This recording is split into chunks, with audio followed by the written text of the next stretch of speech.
Most of you are well known about ALF.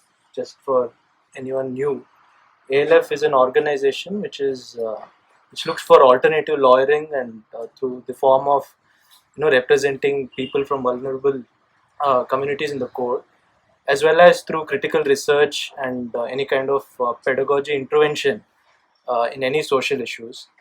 Uh, in furthering this vision, we have also thought of having this Friday forum where we'll invite people who are experts and professionals in their own fields and try to engage with them and try to understand the issues. Um, so, with that spirit, we have the Friday Forum. Today's Friday Forum. The topic is uh, the promise of inclusive development. Has the linguistic state of Karnataka fulfilled it? And specifically dealing with Hyderabad, Karnataka area, trying to see if the Karnataka government has fulfilled its dream of inclusive state. So for that, today we have Dr. Swati Shivanand, my colleague, mentor, and friend. we, she holds a PhD from in modern history from Center for Historical Studies, JNU. Her doctoral thesis actually examined the historical process through which the terms such as backwardness and underdevelopment consolidated around the region of Hyderabad, Karnataka region. So, without any further delay, I would request Swati to speak on this. Very rainy evening, and also thanks to ELF. This is the first time that I'd actually be talking about my PhD work, which it's been long overdue. So thank you for being an audience, and I hope it'll be worth it, worth your time. So so this map is essentially it's essentially Karnataka and depicted according to its regions. So the blue parts are what is called Hyderabad, Karnataka. The green parts are Bombay, Karnataka. The white parts are what we now know as Old Mysore. The pink ones are Madras Presidency, Kannada-speaking districts from Madras Presidency, and the yellow one is Coorg. So this particular spatial context, territorial formation, is what I'm going to be talking about today. Like I said in the map, basically the Karnataka is a composite state, but the demand for a Kannada state primarily originated from the Kannada-speaking districts of Bombay Presidency. It was formed in 1956. Karnataka was formed in 1956 following the recommendations of the State Reorganization Commission. It primarily included, like I said, the Kannada-speaking districts of Bombay Presidency, Hyderabad Deccan, Madras Presidency, all of Mysore State, and Coorg. It was also called the Mysore State until from 1956, when it was formed, to 1973, when under the tenure of Devraj Aras, the name was changed to the state of Karnataka. So given that Karnataka consists of so many different regions from various other administrations, can there be actually one historical narrative of Karnataka? And if we want to write a history of Karnataka, what should that history comprise of? And those are some questions that I hope will be answered through the course of my presentation. So this is one of my. This is part of my research. One of the things I've looked at is how is the history of the demand for Karnataka represented. And here I'm talking about mostly popular narratives about the history of Karnataka. It's usually represented as the demand of all Kannada-speaking peoples and communities towards the formation of a Kannada state. That is, there were no dissensions. It was a widespread popular demand. That's the usual sort of representation of this demand for Karnataka. And in fact, in many popular and state-sponsored texts, It's called, the formation of the state is called Ekikarana or unification. The presumption underlying this assertion is that at some point in history there existed a Kannada state, there existed a unified Kannada community, which was then dismembered, and this act of unification was necessary in some ways to heal these historical wounds. Uh, some concessions, of course, made to some actual historical facts. So you do hear that there was some opposition from Mysore state to the formation of Karnataka, but uh, and also one of the key things about I was attending this webinar yesterday on Karnataka Ekikarna, and and the narrative of Ekikarna is so strong that that it's usually said that these regions of Bombay Karnataka, Hyderabad Karnataka, etc., were added to Mysore state and to create an expanded Mysore state or a Vishala Mysuru. And these are usually the popular sort of narratives about the demand for Karnataka. But what are the problems with such representations? So, one, there is no historical evidence to state that this was a large-scale movement across all parts of what is now Karnataka. This demand was, of course, strongly articulated in Bombay, Karnataka, but in Hyderabad, Karnataka, it did not appear at all until the 1950s, when the demand for it actually started to be part of like public conversations only when the disintegration of Hyderabad state um, was being considered. Even then, it was only because leaders from Hyderabad, Karnataka, were actually concerned that they would be dominated by a Telugu leadership, that they began to think of protecting their own interests in linguistic terms. In Mysore, many well-known public personalities, including Vishwesharaya, Mirza Ismail, and who were Diwans of Mysore state, were actually not convinced by the need for a Karnataka state that included Mysore as well.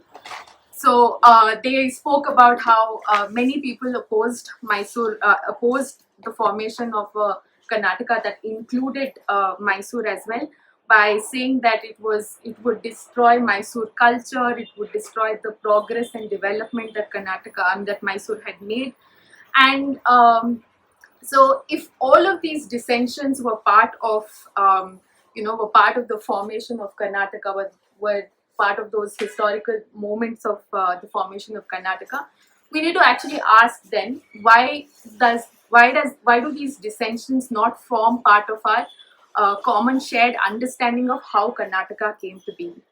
So the second problem with such a representation of Karnataka as this widespread popular demand is that there is actually we don't actually have any scholarship on the caste composition of those who demanded the formation of a Karnataka state. So we don't know who were the people who were asking for the state to be formed. And part of the reason is because there's such an uncritical acceptance of the fact that Karnataka was this popular demand, that we've actually not really examined the movement with a critical perspective, with a critical anti-caste perspective. There is some talk about how the caste comes into play only in the context of how the opposition in Mysore was primarily because Vokkaligas would be Lingayats would dominate Vokkaligas, but we actually don't know if how the Lingayats themselves thought of this formation. Did they actually think that forming the Karnataka state would mean that they would get dominance? So we don't know these things because this is not part of the history of Karnataka. In fact, in 1938, Ambedkar, in his speech in the Bombay Assembly, had argued against a separate Karnataka province. I mean, at that point, it was just the Bombay Kannada-speaking districts of Bombay Presidency, and he had actually argued against it. He said that the province was financially unviable. There were no merits in the arguments that Kannadigas were discriminated against or underrepresented in state machinery, and he also argued that the hegemony of Lingayats in the proposed province would leave the minorities at the mercy of the majority. So, so that's one of the reasons why we really need to understand the caste composition of something called the Ekikarna movement. Also, why is this called Ekikarna, which is supposed to heal something like a dismemberment of the Kannada nation, even if something like this never existed before? So there's no historical evidence again to say that a sole linguistic state ever existed before. There's some popular rhetoric about how the Vijayanagara kingdom was a Kannada kingdom, but among historians, there's contestations around whether it was actually a Telugu kingdom or a Kannada kingdom or a multilingual kingdom in that sense. So, in any case, this representation of Ekikarna does not actually have any basis in history. So, what does this kind of sentimental language? What does this do? It is to sort of what do we lose when we frame Karnataka's history in such a fashion, such an uncritical fashion? And I think, and one of my arguments, which I hope to prove, is that this glorification makes it impossible to assess whether the linguistic state has met its promises of development, whether new kinds of marginalizations have been created through the process of the formation of Karnataka, and yeah, and what then are these implications for political imagination of development in Karnataka? So on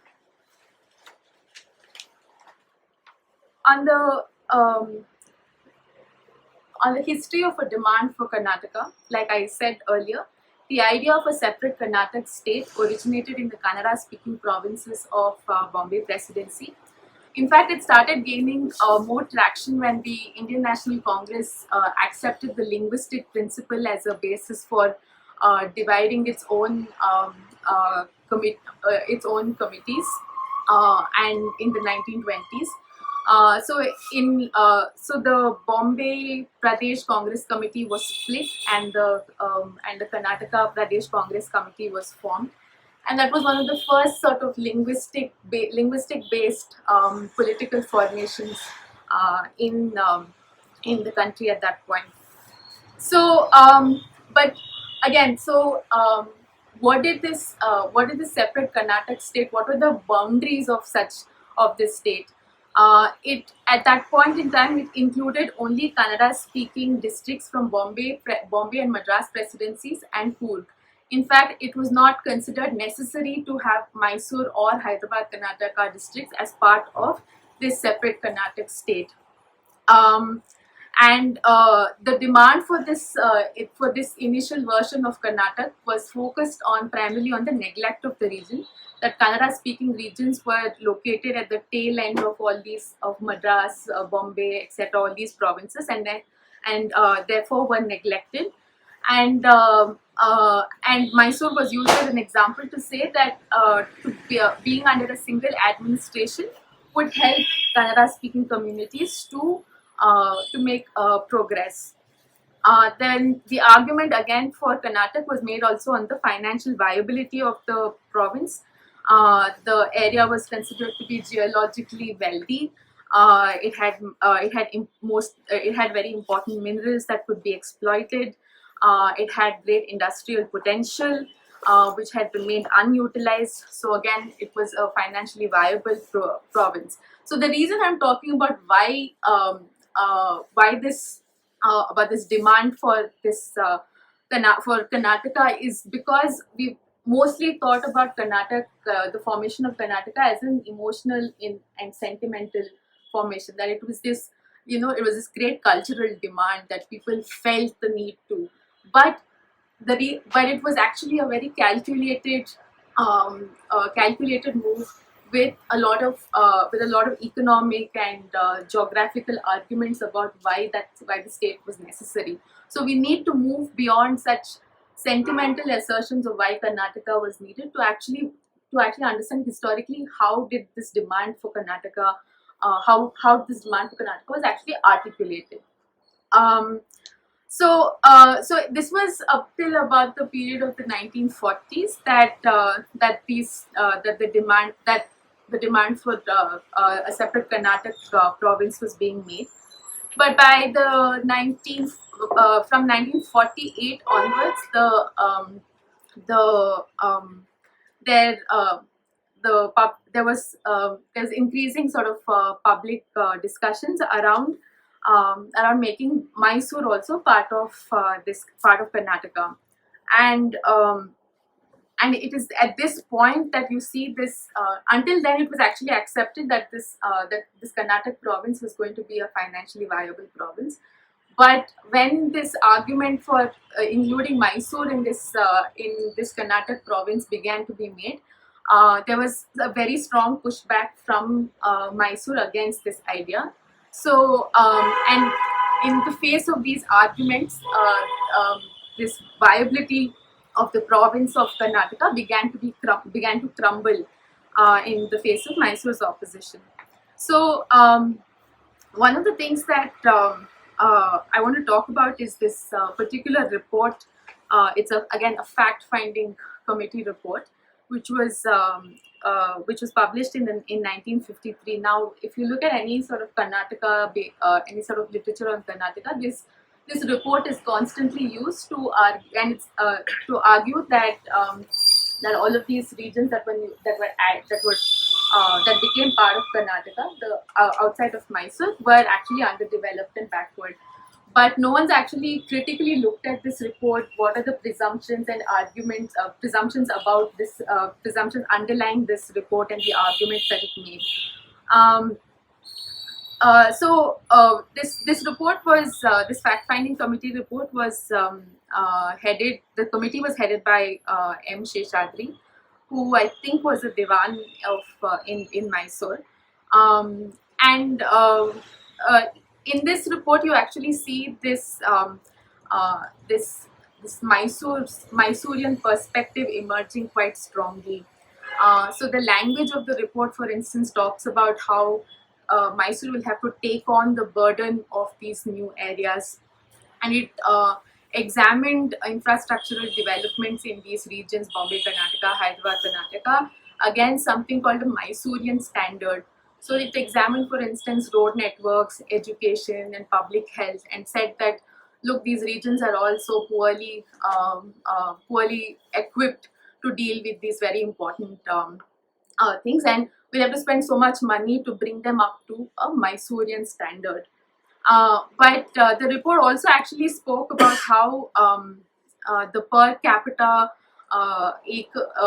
agricultural acreage in Hyderabad, Karnataka and Bombay, Karnataka was actually much higher than in Mysore. So if it was 2.1 per person, as in two people, 2.1 person per person had 1 acre.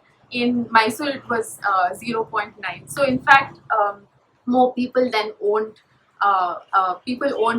larger acres of land in Hyderabad, Karnataka and Bombay, Karnataka rather than in Mysore.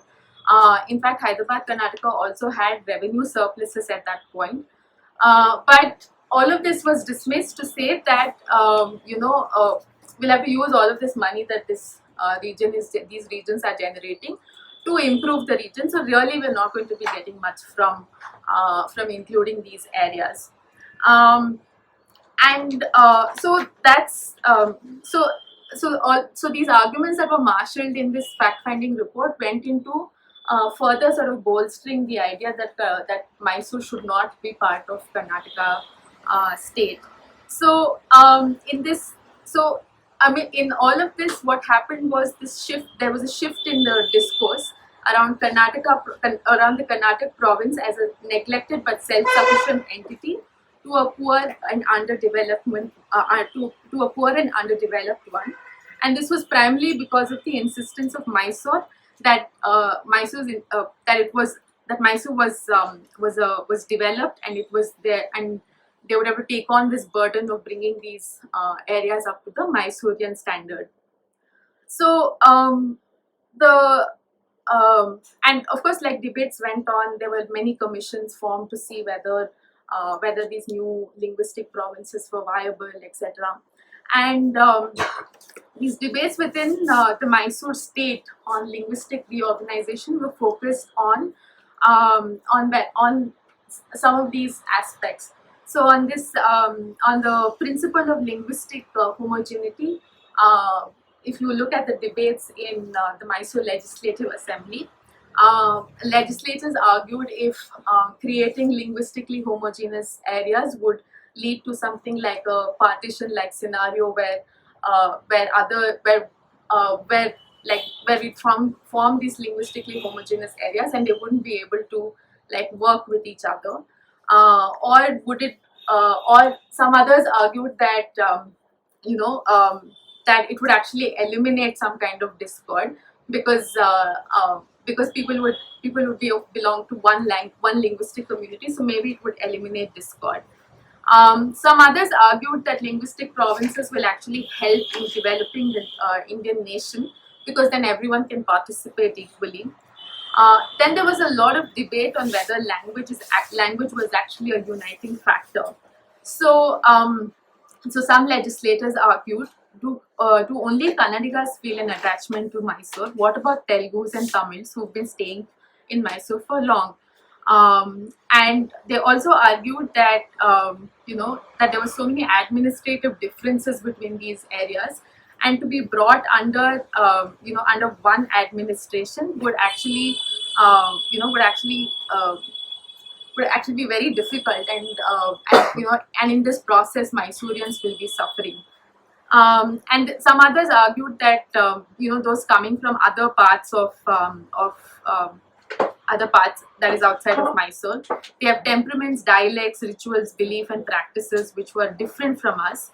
Achieving equality between these two parts, which are asymmetrically placed against each other, will take years. It will be difficult. Until then, Mysoreans will suffer. So so that was one. So that was one of the arguments about whether language can actually be a uniting factor. Then the question was on linguistic minority. So what will happen if it becomes a Kannada state? So what happens to Telugus, Tamils, Urdu speaking people in the area, in this region, when the hegemony of Kannada begins to take root? And then, of course, the questions of differences in development, that the other areas were so much less developed than Mysore. So should we be taking on more responsibilities? So one of the legislators argued that we've actually developed like this. We've actually developed a great administrative system, so we should actually take on the responsibility of our poorer brethren in some sense. Then there were arguments on whether big states versus small states, whether big states are better, or should we have smaller compact states like Mysore, or should we have unwieldy ones like UP, for instance. So these are some of the arguments that were happening at this point. And the quote that I've put is of Kengal Hanumantaya, who was the last chief minister of Mysore before it became Karnataka. He says he was one of the few people who was talking about the new state as having some kind of acknowledging the composite nature of the state, and not necessarily having it as a linguistically homogeneous state. So he said, I've often said that we in Mysore state have the happy heritage of a composite character, not only in the social fabric but also in the governmental structure. We've made no distinction between the Telugu speaking man, the Kannada speaking man, and the Tamil speaking man. For several centuries, irrespective of the language we speak, we have lived like brothers and have worked for the prosperity of the state. This is a great achievement of the Mysore state, and this achievement, as I have often said, will stand the state in good stead should any crisis be brought about by linguistic fanaticism. So, how are these newly okay, so again, this is a common sort of way to define these the areas outside of Mysore. They were called as newly added areas, and we need to pay attention to the language that's used, because if you were to think about it from it was actually these were not newly added areas, but these were all areas that merged together to form Karnataka, or at that point Mysore. So some of the, if you look at the debate, these are some of the kinds of articulations you'll see in the from Mysorean legislators. One is compromise, and this quote is by Kendall Hanumantaya again, who says that, we've compromised with the idea of taking in nearly 90 lakh of people into one administrative unit. And so in that sense, it was almost as if, like, it was almost as if Mysore was doing a favor by taking on these poor and underdeveloped areas. Then there was a sense of a colonizing attitude. Again, Hanumantaya says in a grandiose fashion, now that these new areas are going to be added, the Bangalore Sultanate will extend to Bijapur. Actually, Devraj Aras at that point said, "Are you trying to create another new Mysore dynasty now?" Someone else also talked about how divans after divans have tried to get parts of Mysore which were lost after the fall of Tipu. We could not get a single harbour. Now Raidur, Bellary, etc., and other parts which were lost after the fall of Tipu will be restored to Mysore. So these were some of the kinds of articulations that were being made by legislators at this point. You can also see a strong sort of patronizing attitude towards these areas from Mysore's legislators. And one of the things they say, we are endowed with, we have inherited all these high qualities, and they have played a great part in our lives, in molding our character, in molding our fine arts. But what is with us should be shared by our brethren. We would like to educate them. We would like to take them into our fold. Let us not be selfish. Supposing we have got a decrepit brother, or one who has become dumb or deaf or blind, what do we do with him? Do we throw him out of our house? This was the way in which they were talking about areas of Bombay, Karnataka, Hyderabad, Karnataka, etc. And these were the sort of perceptions about Karnataka that about these newly added areas that Mysorean legislators held at that point. Of course, these was contested, so it's not to say that everybody in Mysore believed it. So there was some contestation. So some legislators did point out that Mysore also has backward areas like Malnad and Chamarajnagar for one. Because Mysore talked so much about its economic progress, one of the legislators pointed out that Mysore's budget is also in deficit. So you don't really need to be so proud about the fact that Mysore's progress stands apart from all these other areas. They also pointed out that you sort of stood to gain from the transfer of the Tungabhadra Dam because of irrigated waters, electricity, etc. They also pointed out that the regulated agricultural markets in Gulbarga and Raichur, the income that these markets generated was actually more than the combined income of all agricultural markets in Mysore. They also pointed out that Gulbarga and Raichur from Hyderabad, Karnataka, for instance, were actually agriculturally rich areas. In fact, they were called as the Granaries of Hyderabad state. And Mysore, which often faced food scarcity, used to regularly import grains from these areas. So these kind of these kind of pushback was being made by Mysorean legislators, but all of this was kind of lost, and these kind of pushbacks didn't actually gain much traction, and it got lost in and the narrative that we hear now is that these areas were poor and underdeveloped, etc., etc. So, what then were the implications for participation? So, over the years since Karnataka has was formed, every now and then committees have been formed to see how much these regions have been able to participate in Karnataka's bureaucracy, government, etc. So, in the initial years in 1956, for instance, there was an interstate ministerial committee formed to set up for the integration, to go through the whole process of integration. And at that point, they chose officers from Mysore for most of the senior posts of secretaries and divisional commissioners. And Bombay Karnataka officials were made to feel like outsiders. A news report, for instance, talked about how they were feeling resentful because they were made to feel like outsiders and intruders, and some of them even asked to be repatriated to Bombay State. So this trend sort of continued, and we know that that a committee which was formed in the 1980s found that recruitments into state services were disproportionately from old Mysore areas, and districts of Bidar, Belgaum, Bijapur, Kodagu, Dharwad, Gulbarga, Uttar Kannada, Raichur, Dakshin Kannada were actually not adequately represented in groups A, B, C of the state services. The situation still continues.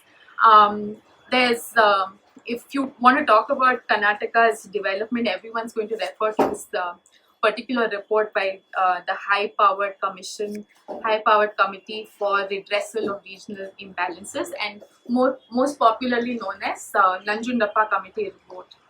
So even this report talks about, and this was a report that came out in 2003-4. Even then, that report also pointed out about how Hyderabad, Karnataka, people from Hyderabad, Karnataka were there only in 12% of the gazetted posts, 8% of non-gazetted posts, while the Bangalore division had 47% and 45% of gazetted and non-gazetted posts respectively. So these, in some senses, were the continuing sort of implications for the way in which the debates around the formation of Karnataka state, the kind of attitudes and prejudices that got consolidated in that period. You can actually see the way in which it sort of plays out in the way the state was formed. This report that I talked about, the Nanjundappa Committee report, and that's a quote from that report, and it says, if a state is carved out of areas taken from different adjoining states, all of which are at various levels of development, the newly formed state cannot be expected to have inherited a balanced economy. This is the story of the imbalances in the state of Karnataka. The newly added areas, again, please pay attention to the language, the newly added areas had, for historical reasons, suffered in socio-economic development, having been treated as peripheral regions of pre-independence presidency states, while Mysore, Karnataka had achieved a relatively better development due to historical reasons. Now, this is the rhetoric of historical backwardness that you'll see when it comes to these areas that were newly added, so to speak.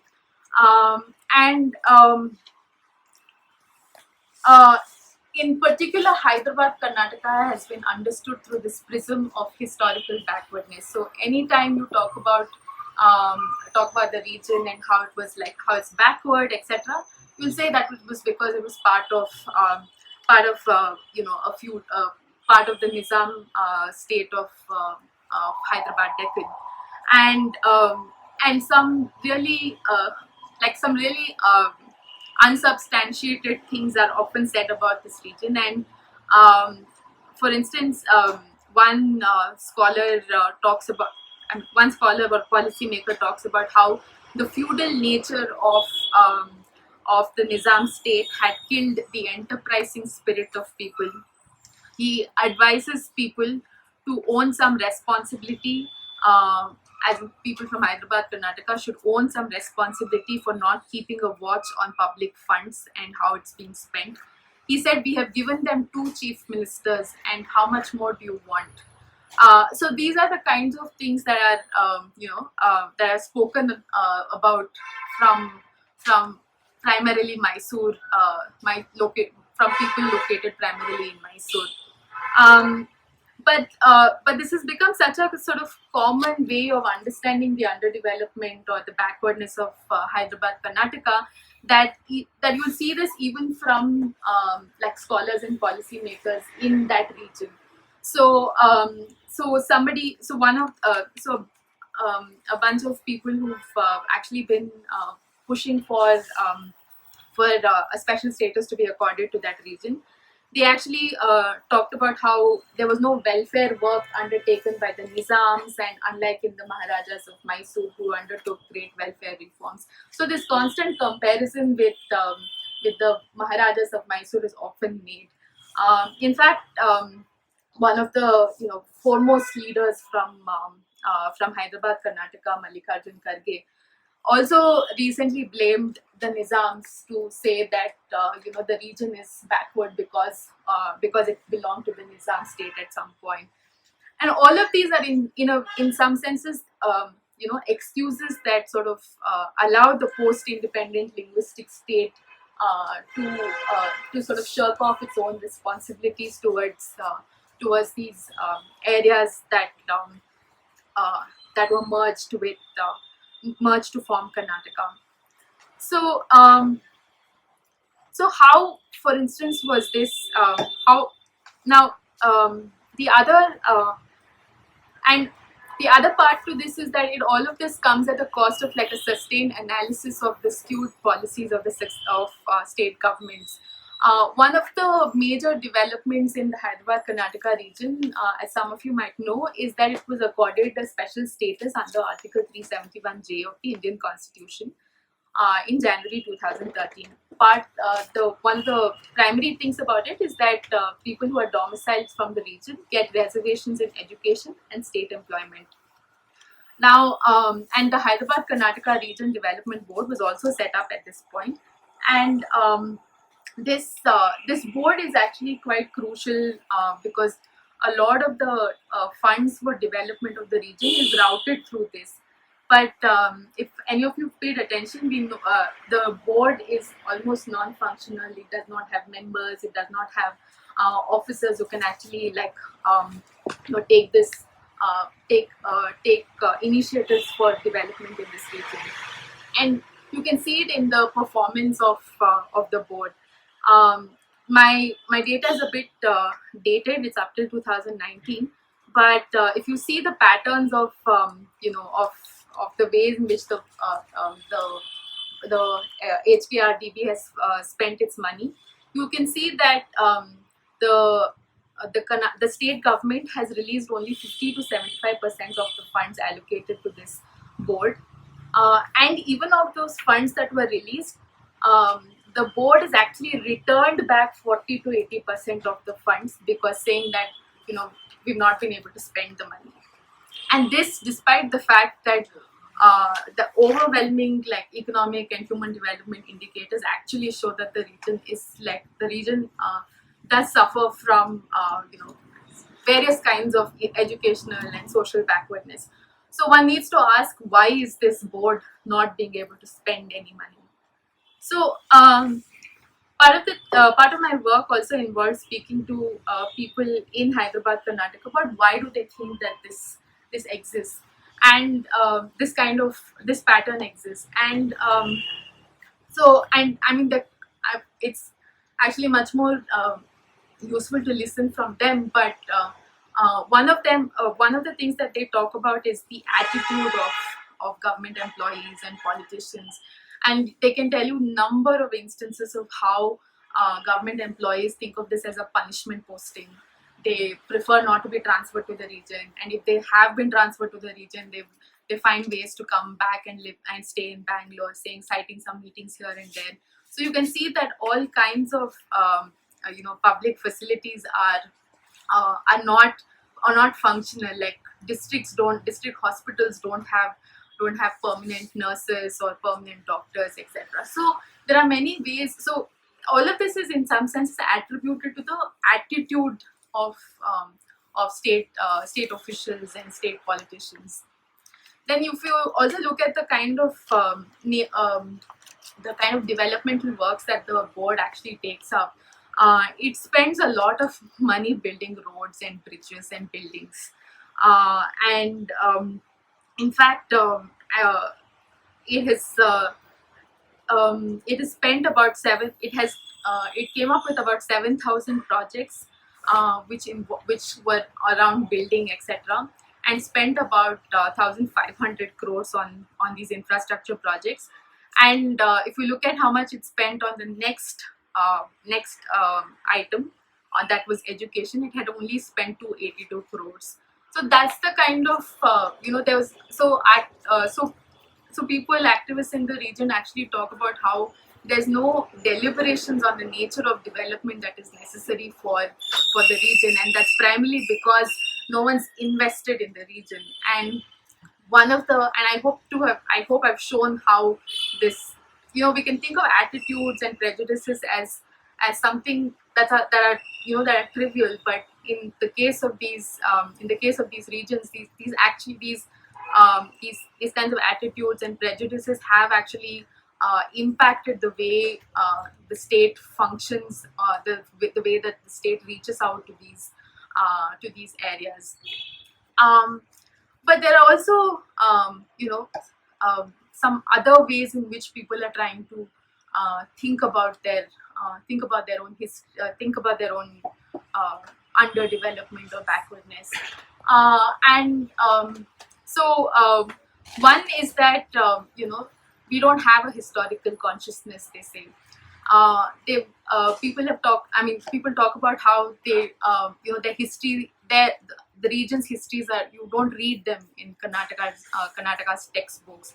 You don't read them in popular culture. We don't exist in history, so we don't know our own history, and so we should really recover our own history. And in fact, if you see the district gazetteers of the region, they're so poorly written. Names are misspelled, events are cited wrongly, and key actors from the region are not even mentioned. So you actually understand, like, the state gazetteers, district gazetteers have actually not even paid attention to getting the facts right about that region. And so it's to that extent that that the neglect of the region persists. So there are attempts to sort of recover these histories, and we need to sort of be careful, because some of that can become very communal very easily, given that the region was part of a Muslim dynasty, of the Asaf Jahi dynasty. But at least till 2018, etc., there were some efforts to actually challenge this idea that that the region was historically backward because it belonged to a Muslim Asaf Jahi dynasty, and people are actually saying that we were not historically backward.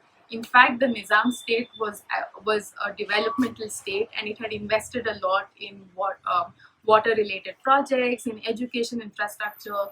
It had the Osmania University. It established mills. So it tried to do a lot at that point, and they were as successful or not. As successful as the Wadayars of Mysore. So there are ways in which they're trying to claim their history, and the last point here is the argument that that people in Hyderabad, Karnataka make about the neglect by the linguistic state.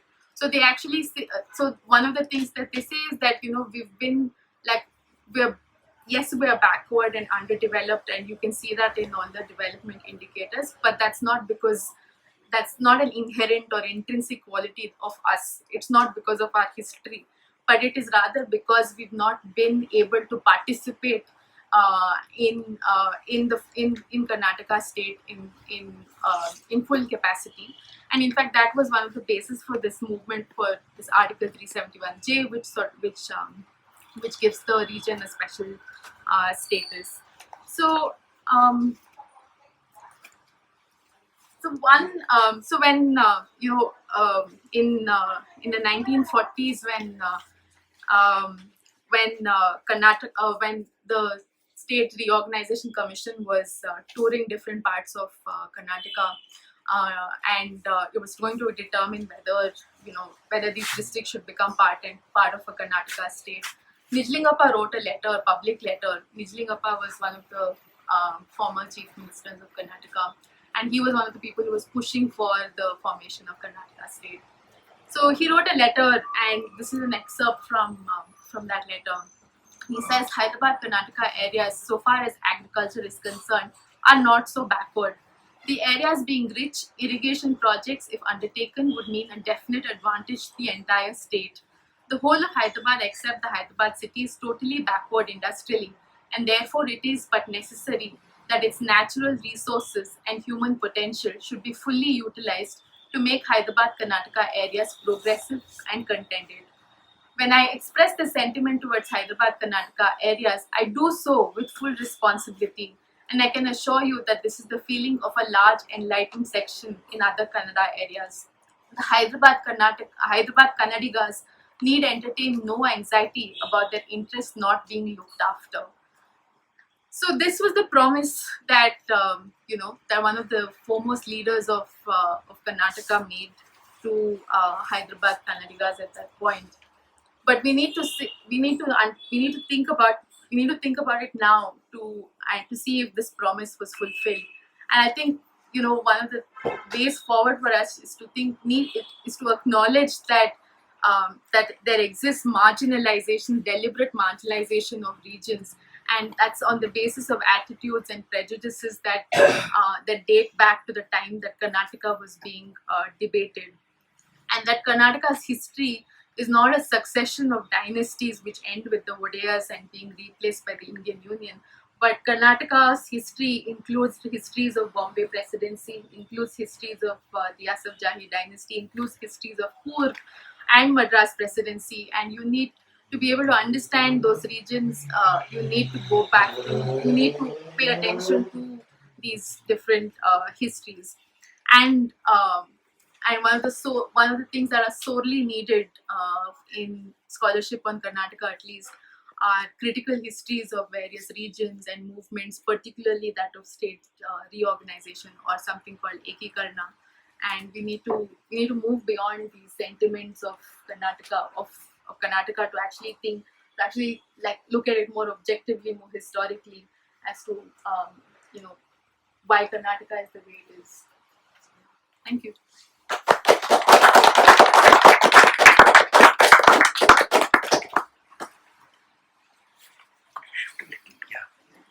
Yes, you said that there is a sense in Hyderabad, Karnataka, to take pride in their history, to talk about the development model of the Hyderabad state. But objectively, in your analysis, I think a lot of us feel that the Mysore state was far more progressive than made greater strides in developmental aspects, whatever those may be, than the region of Karnataka constituting Hyderabad, Karnataka. So, objectively, based on your own research, what do you have to say? Do you think it was on par with, say, peripheral districts of the Mysore princely state, like say Chitradurga, Chikballapur, Shimoga, or was it relatively backward or relatively advanced? Because I think this idea that these districts were ignored by the metropolis of Hyderabad is pervasive. Yeah. So, I mean, is there any truth in that? Or? So that's one of the things that is again a very popular narrative that Hyderabad state was a backward state. In fact, it's called feudal, Islamic, despotic, etc. So those are terms that you often hear when you talk about Hyderabad state. And in fact, in my thesis, one of the things that I trace is how all of this was sort of um, these discourses that seem to be about development were actually majoritarian discourses. So you see that these were ways in which these were discourses that like were circulated, say, in British India, uh, to say that to undermine Hyderabad state. But there were serious problems with Hyderabad state, of course. But it was so in the sense that that there did exist a sort of a jagirdari system in which the peasants were oppressed, and we've seen communist movements against that, etc. But if you actually look at the kinds of initiatives that Hyderabad state undertook, which it was not very different from other princely states. So in terms of legal infrastructure, say, like, bringing out laws that for agriculture, to work against money lending practices, etc. So there were a lot of like initiatives that Hyderabad state took, which were very similar to princely areas, other princely states, or to British India. So in that sense, there was, um, you know, um, the state was not backward. It did not seek to keep its people um, in, in poverty, in illiteracy, etc. In fact, Hyderabad state was one of the few states that spent a lot of money on education, on primary education. But because there was no way to continue to use that literacy, people lapsed back into illiteracy. So there's a phenomenon of lapsing back to illiteracy that also took place there. So in some senses, you need to treat Hyderabad state much more No, but if you objectively. look at indices, Mm. like say you mentioned education, Yeah. so the number of educated persons, say, in these 5 districts Mm. versus, say, the number of educated persons in Mysore princely state. Mm. Has your research looked at indices like that? Because that would be a valuable indicator, I would think. Yes. So education. Otherwise, Yeah. the idea that it was relatively backward will persist, right? I mean, relatively backward when compared to the Mysore princely state. Mm. Mm. Because part of the argument that you're trying to make is you're trying to argue against that idea. But how are you establishing this? Yeah. So one way in which you can argue is to point out indicators and say that so. But the argument that I'm trying to make is that you don't only have to look at development indicators to say that, but to say that a region was backward or not backward. The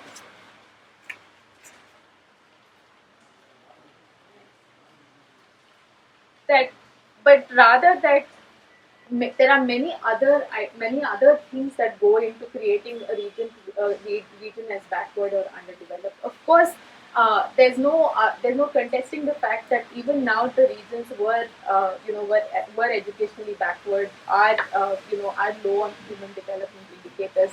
But the argument here is that that they were.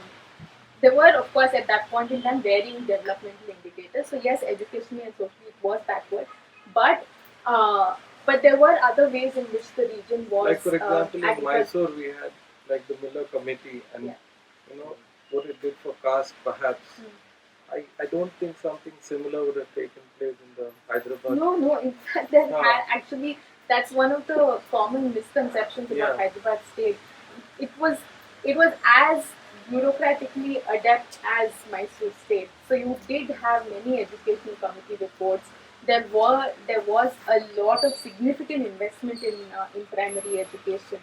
They did have education in the 3 different languages of that state. And then when you went to higher education, then it became Urdu, of course.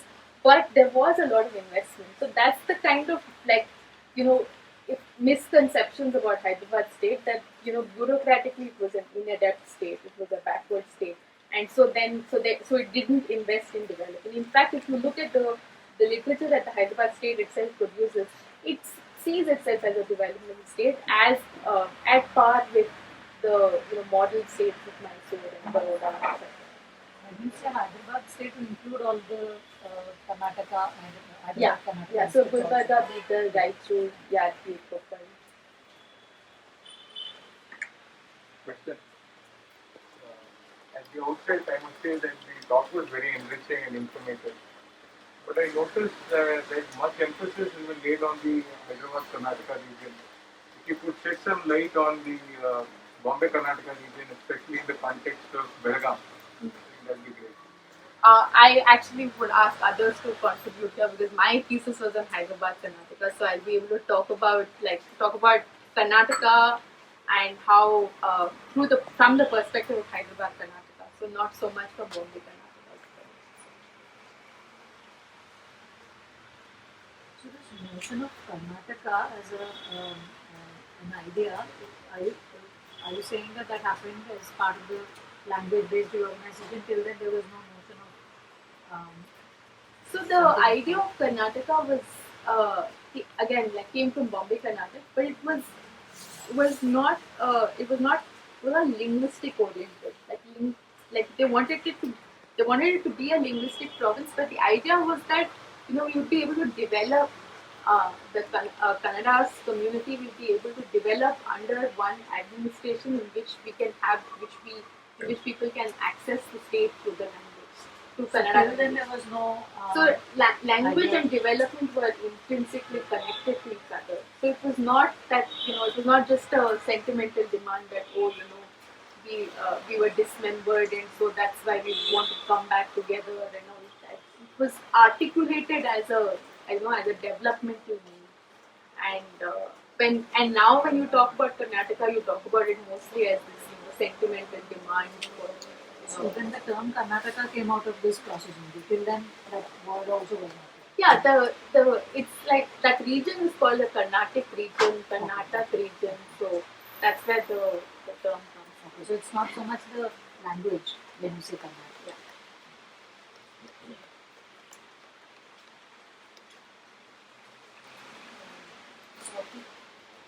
Yeah. Thank you. It's very nice. I learnt a lot. I especially like the way you connect the history of unification with the question of the future imaginations of development. Would you like to reflect on the last point you ended with? That, how do we write the political history of a region like Karnataka without making it appear like a succession of dynasties? Can we foreground people's movements? I think it's a very promising approach. In the sense, I mean, this thing of ancient glory is something which we are facing everywhere. It's being used for all sorts of purposes. In response to that, we are saying precisely that India as we know it is a product of the freedom struggle in some ways. So in that you flip the narrative from a glorious past to a more presentist imagination of what the space is. Anything more that you thought on this or any approaches that you can suggest on how to go about it? Go about what? Go about writing histories of political histories focusing on people's movements rather than this is something which I am also grappling with. That's why I'm asking. How do you move away from In this fact, dynasty? I think one of the things that I was really struck by is that when I started this project on Hyderabad, Karnataka, there's actually no history of Hyderabad, Karnataka. So and whatever is whatever scholarship is produced from that region talks about this the history part is only to the extent that there was some freedom movement against the Nizam. So there is really no history being written. In fact, one of the foremost Dalit leaders of that region is someone called D. Shamsundar.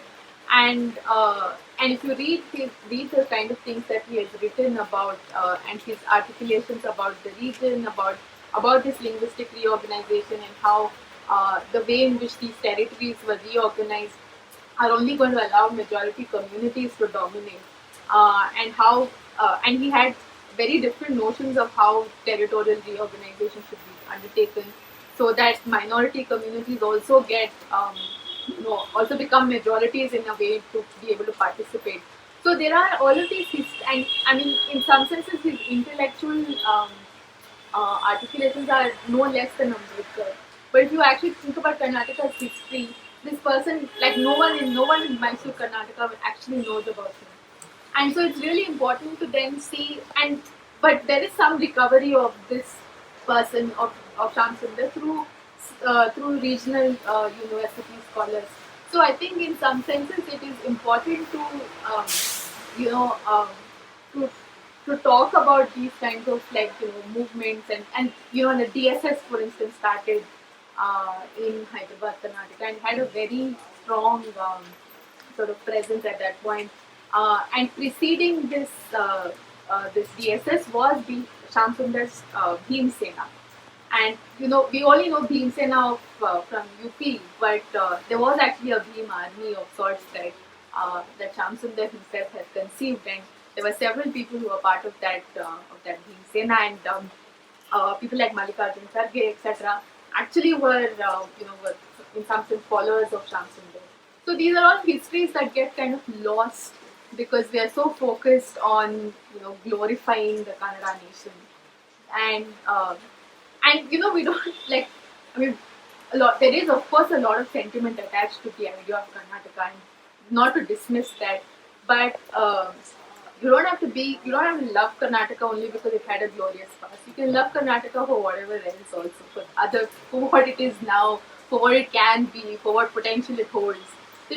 So one doesn't have to say that there was this glorious past where the Wadiyars were these great Maharajas, or and things like or the Chalukyas and Rashtrakutas were Kannadiga dynasties and all that. So we don't really need that. So I think there's, in some senses, like we need to reimagine how we think of history, and and be able to say that okay, we don't need one history of Karnataka.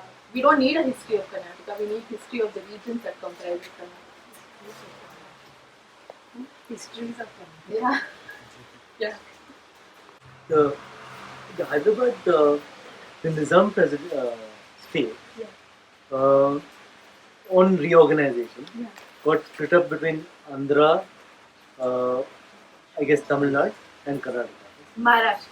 Maharashtra. So the Nizam state was comprised of three distinct regions: Telangana, Marathwada, and Hyderabad, Karnataka. So Telangana became part of the larger Andhra state.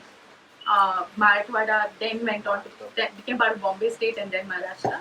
And Hyderabad, Karnataka became part of Karnataka. So I'm wondering if you look at the Andhra region again, Yeah.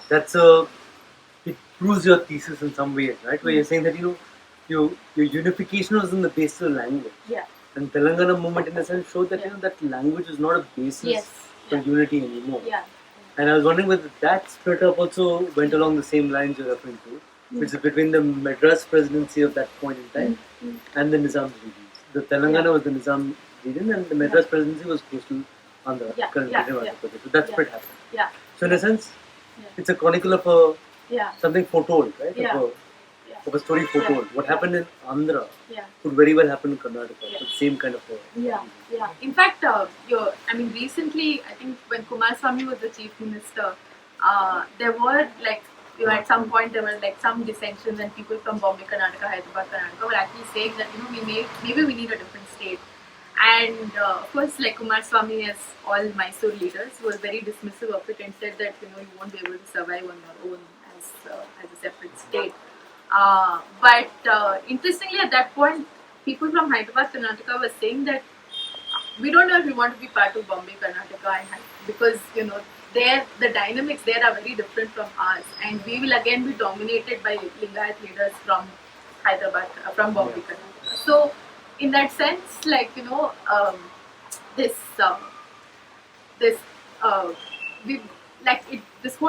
this is a narrative of development.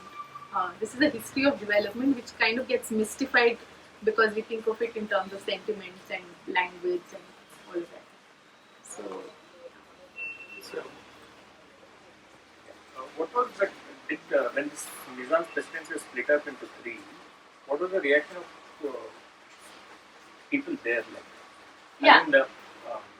So when Hyderabad Deccan was being split up, there were actually a lot of people who supported it, of course, but then there were several people who were against it because they were talking about how even Jawaharlal Nehru, for instance, was against the disintegration of Hyderabad state because this was a composite state which had, which was in a way like, a cosmopolitan state. It had all these different languages and it had a very sort of distinctive like cosmopolitan culture. So people like Jawaharlal Nehru, in fact, argued against the disintegration of Hyderabad state because they said that Hyderabad can actually serve as a model for how India should be, and and it can actually teach us lessons on the ways in which we need to move forward.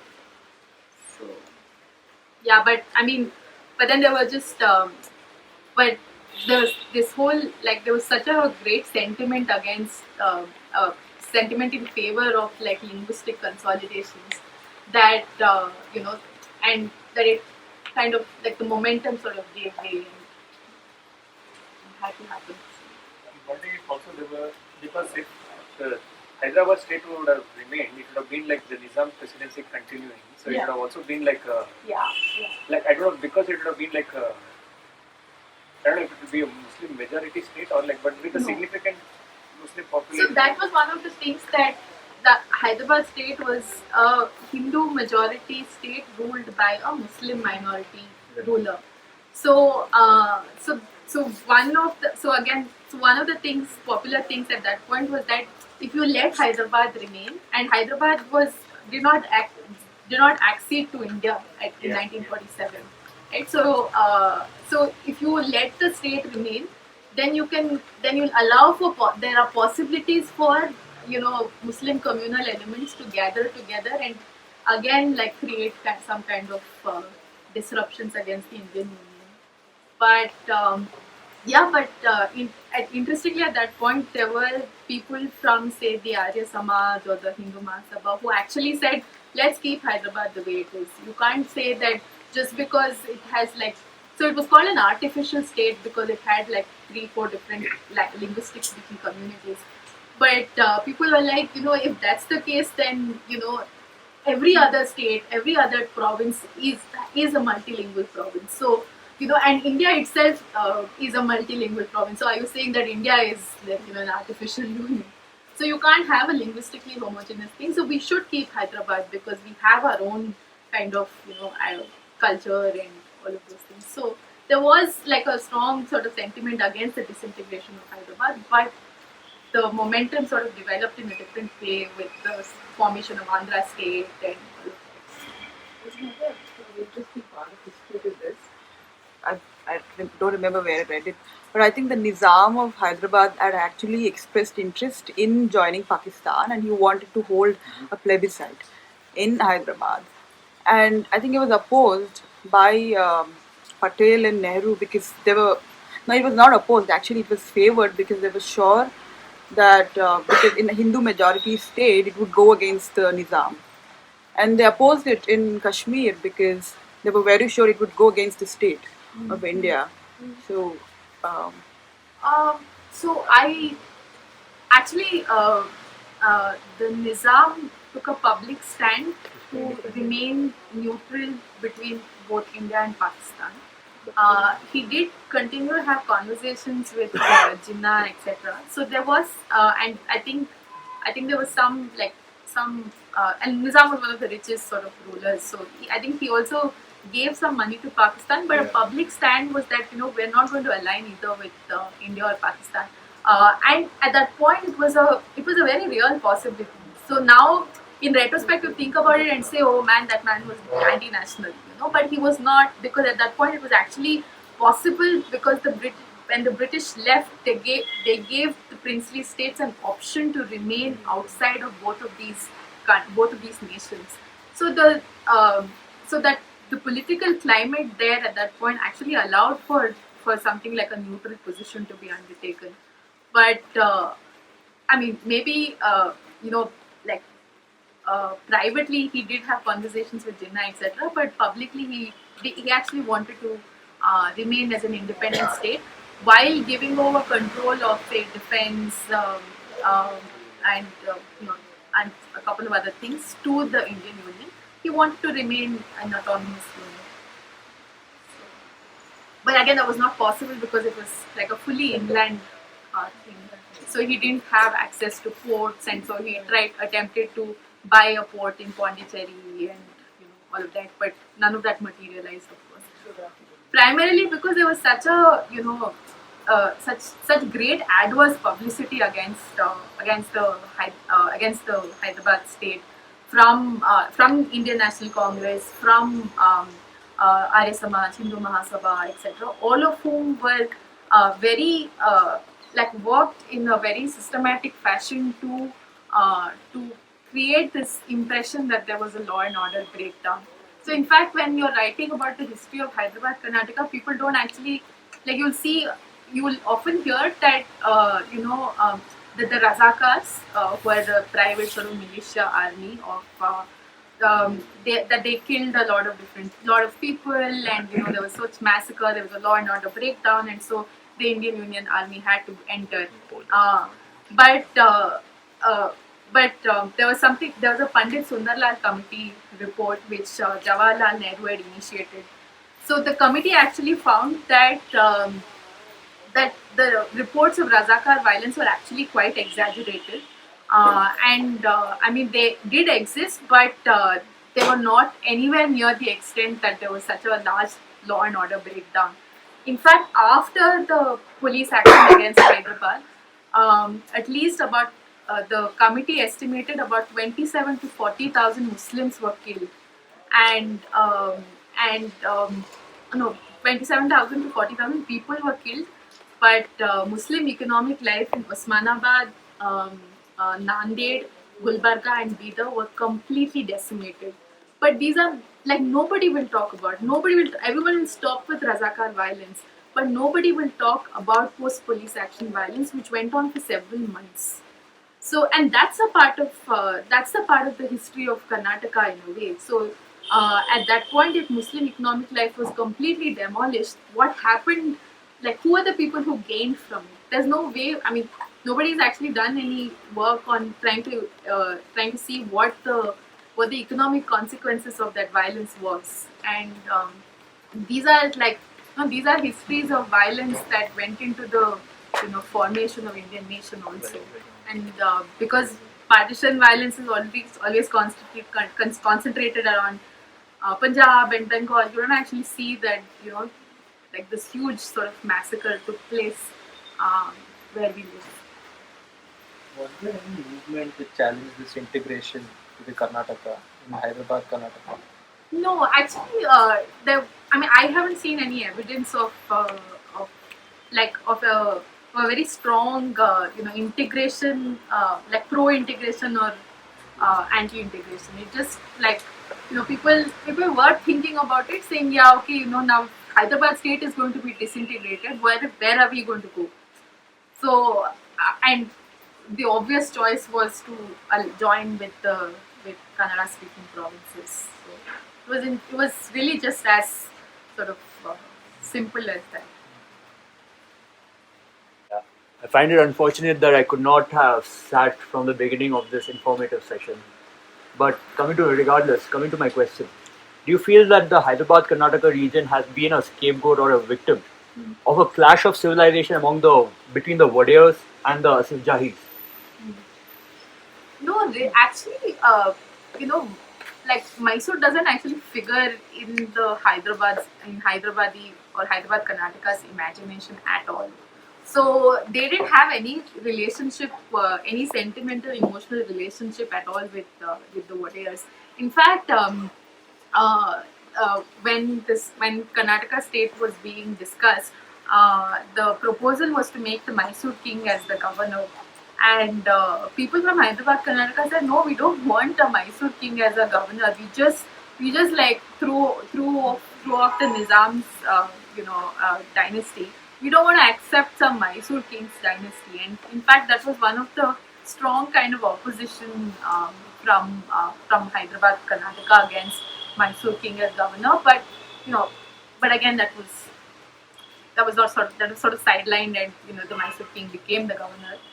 But but there was pushback at that time. So there was no clash of civilizations as such.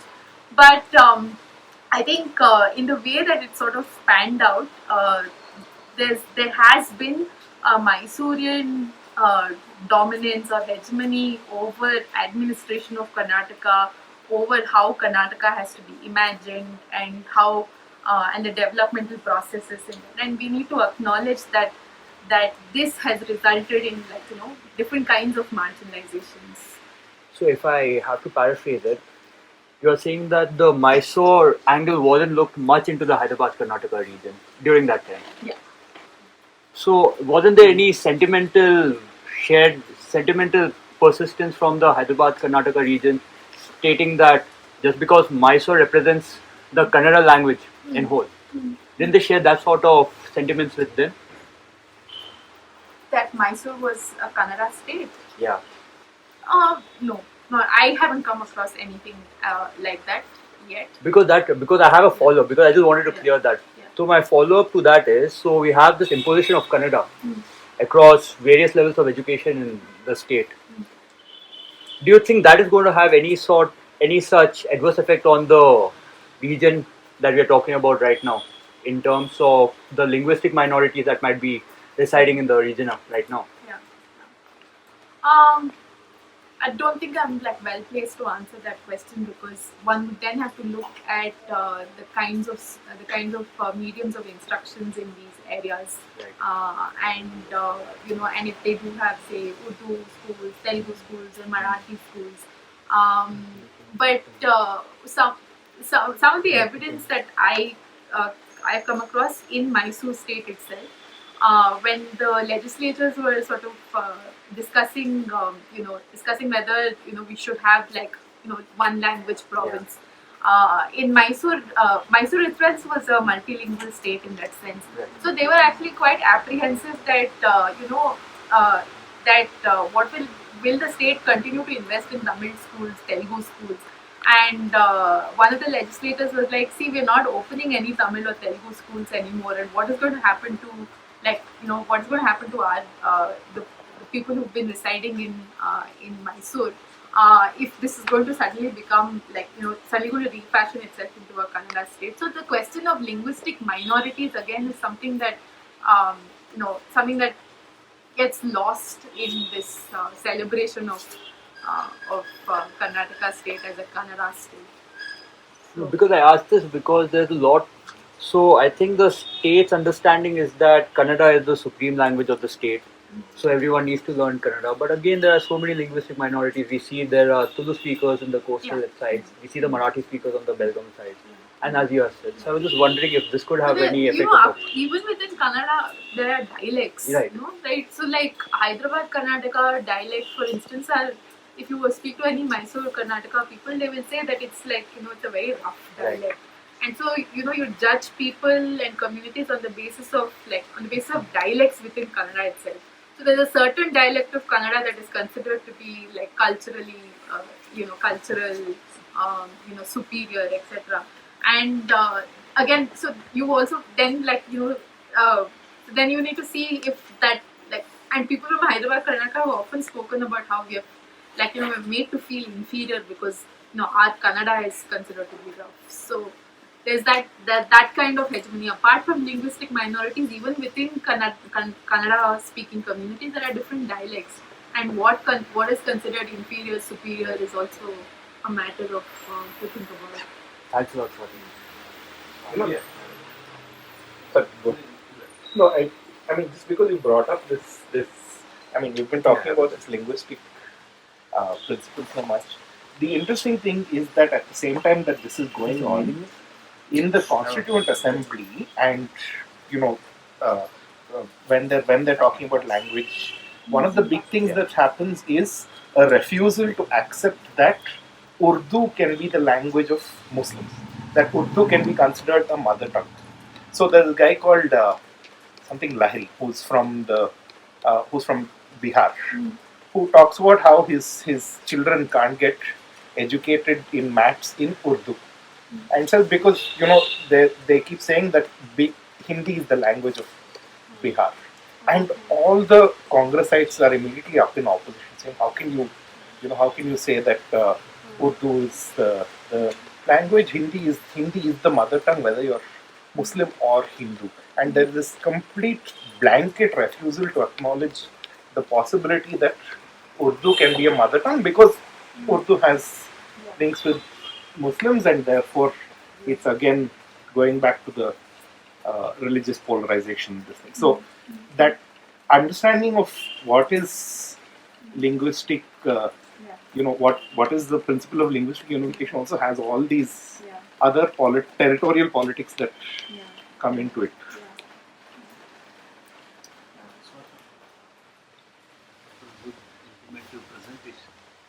What I felt in this entire talk is that Karnataka has been viewed as an administrative unit in terms of backward and forward. What I could not understand is that Karnataka is also a nationality.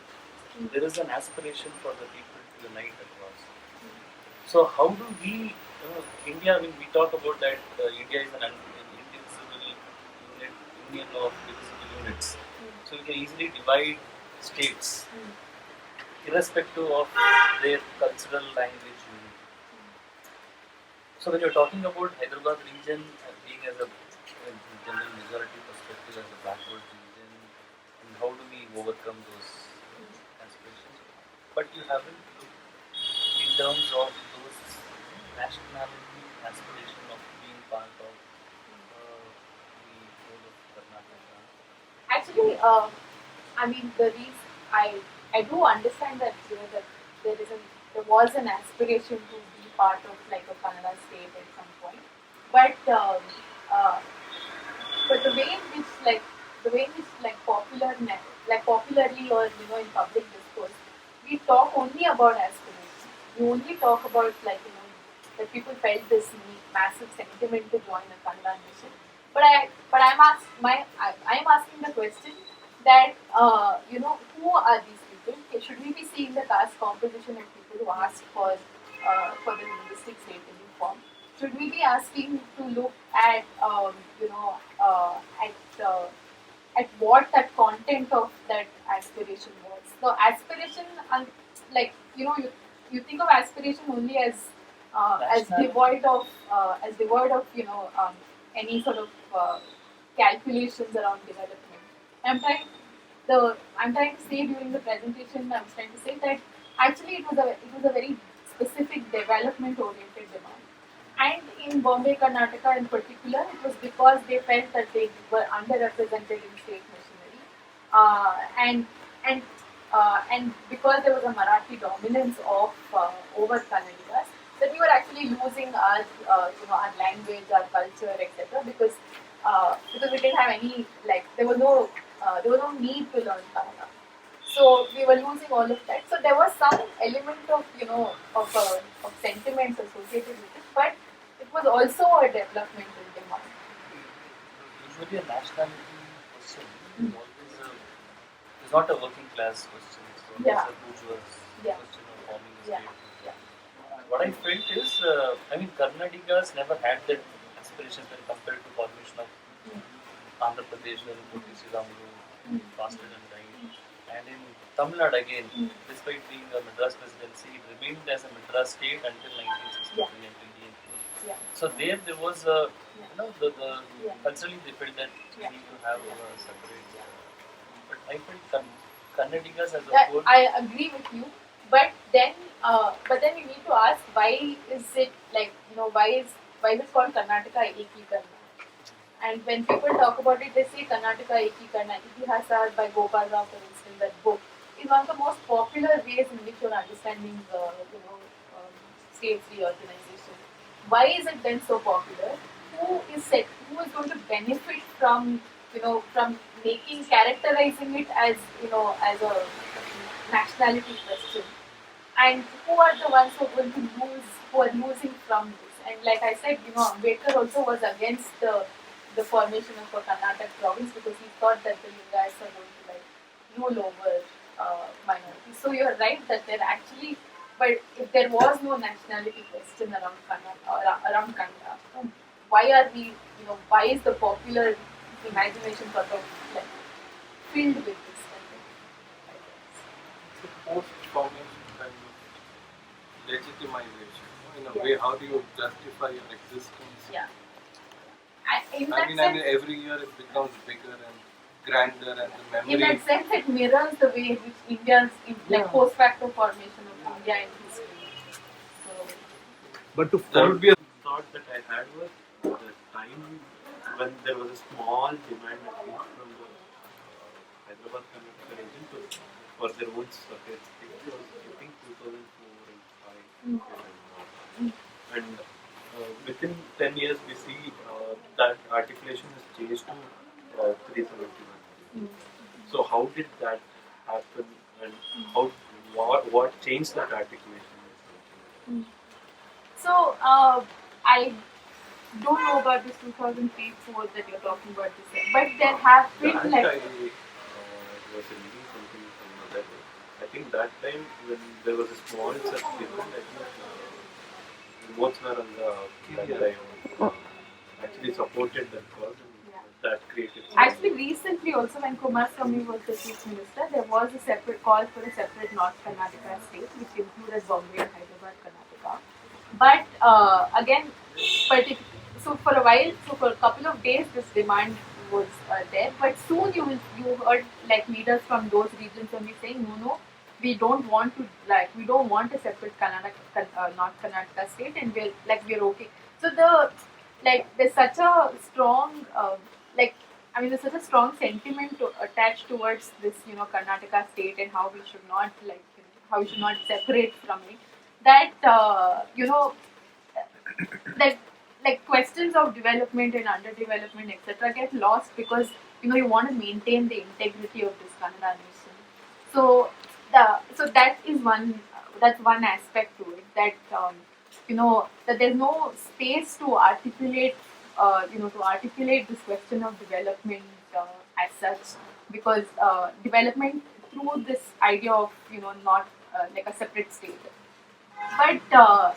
but the this Article 371J etc. That was there was a long-standing demand from the 90s onwards, and there's quite a bit of history to it, because so the origins for such a demand came because in Telangana and in Marathwada they have separate uh, like reservation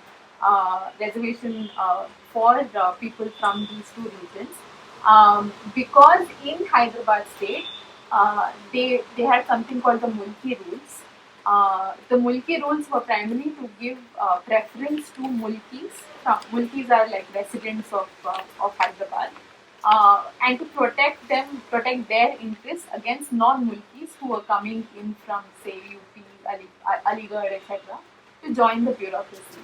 So Mulkis in Hyderabad state had various kinds of reservation affirmative action benefits, and when Hyderabad Karnataka became part of Karnataka, they didn't insist on this.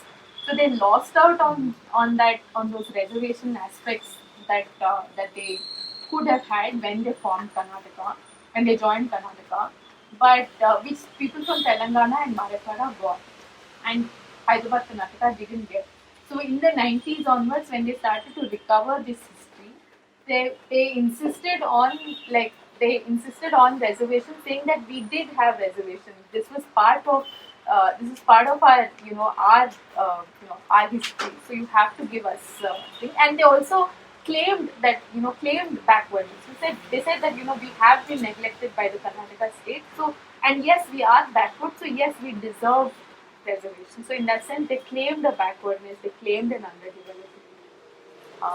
And but they claimed it not by saying that like we are like historically backward or intrinsically we are the poorer people or something, but rather more in the sense of that we've been neglected by the state.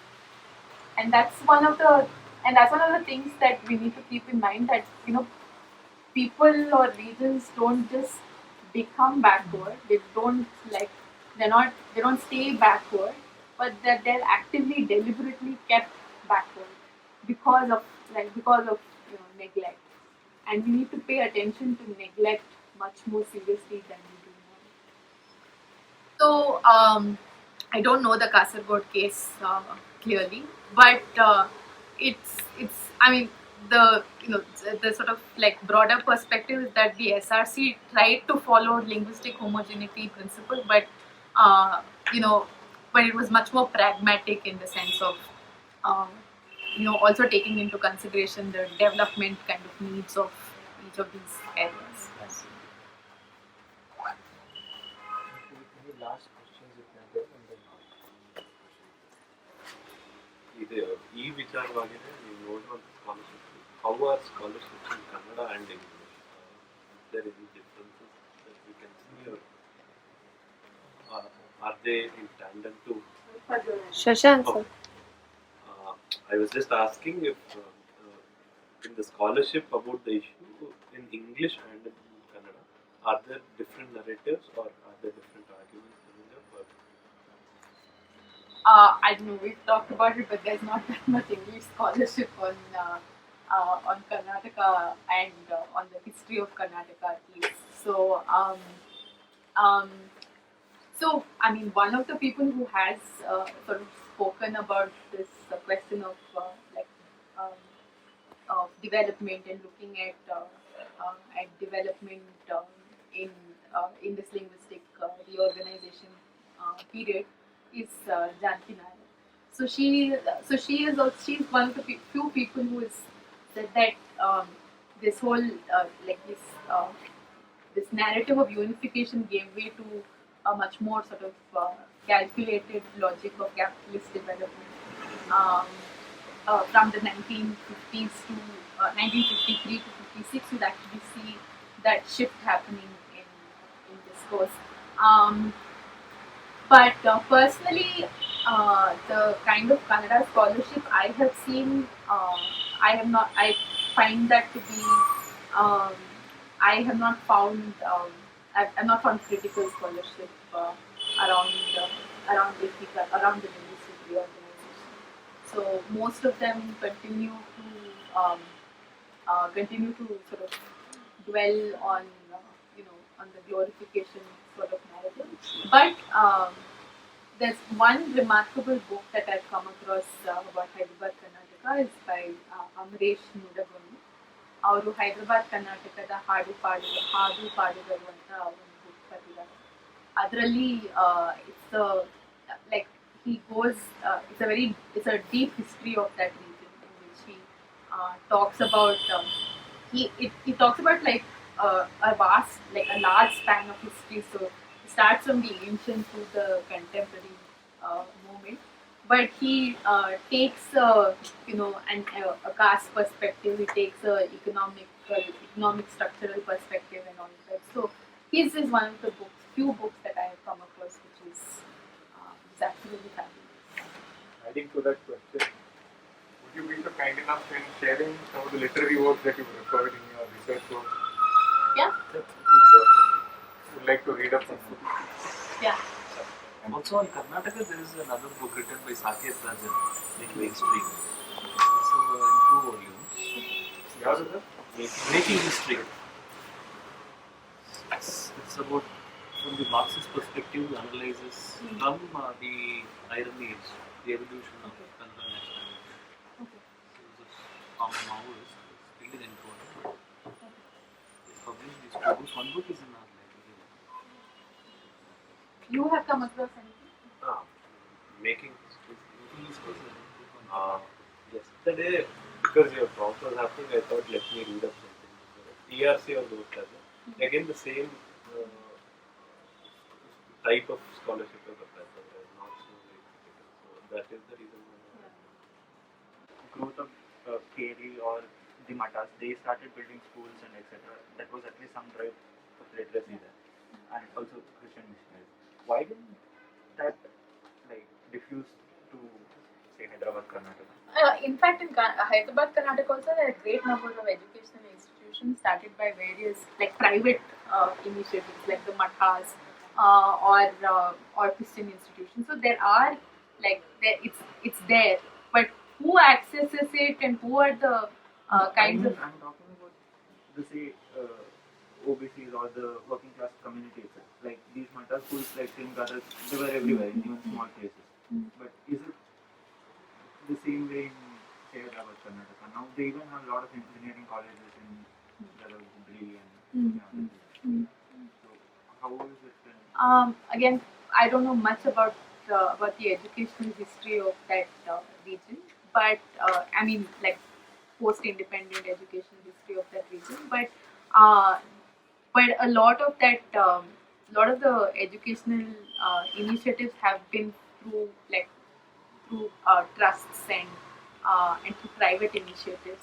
To what extent, to what extent you know, people from from areas that are cut off from say Gulbarga city, Raichur city, etc. To what extent they can access it, I'm not entirely sure. So they're located at the I think we end can of the conclude the meeting. We can continue this Conversation after this. Yeah. So now just three things that we have recorded this whole meeting. So we'll be uploading it on our YouTube channel. I hope. Is there any objection to that recording? Anyone? Okay. Second thing, we'll be having this Friday forum each alternate Fridays. So we'll be coming with other different topics. So you can just keep in touch with us through your mail IDs.